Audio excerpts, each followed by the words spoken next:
പോയി. ആദ്യമൊക്കെ ഒരു രസത്തിന് തുടങ്ങിയ ചില പുകവലിയുടെ ശീലങ്ങൾ പിന്നീട് ആ കുഞ്ഞിനെ ഒരുപാട് അപകടങ്ങളിലേക്ക് കൊണ്ടുപോകാൻ ഇടയായി. എന്നോട് കൂടെയുണ്ട്. സ്തോത്രം. അപ്പൊ അവൻ സ്തോത്രം ആർക്കും മാറ്റാൻ കഴിയാത്തതുപോലെ അഡിക്ഷനിലേക്ക് പോയി. അഡിക്ഷൻ സെന്ററുകളിലൊക്കെ പോകേണ്ടി വന്നു ആ കുഞ്ഞ്. ഒരുപാട് വേദന നിറഞ്ഞ അനുഭവമല്ലേ.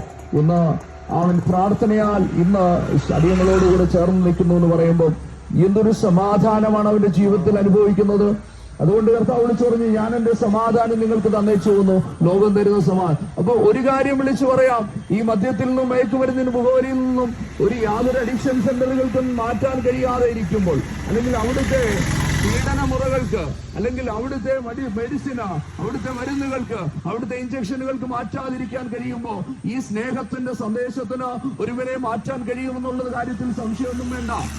ഈ സ്നേഹത്തിന്റെ സന്ദേശം ആയിട്ട് വന്ന ഞങ്ങളുടെ സഞ്ചികളിൽ വടിയോ കടാരയോ അല്ലെങ്കിൽ കുഴിബോംബോ കുറുവടിയോ ഒന്നുമില്ല. പകരം സ്നേഹത്തിന്റെ കൊച്ചു ലേഖകൾ മാത്രമാണ് ഞങ്ങളുടെ കയ്യിലുള്ളത്. ഇപ്പൊ ആരെങ്കിലും ഇവിടെ വന്ന് ഞങ്ങളോട് ഇത് കൊണ്ടുപോകണോ, ഞങ്ങൾക്ക് വേണ്ട എന്ന് പറഞ്ഞാൽ സന്തോഷത്തോടെ സ്നേഹത്തോടെ ഇതുമായി എടുത്ത സ്ഥലങ്ങളിലേക്ക് കടന്നുപോകും. ഇനി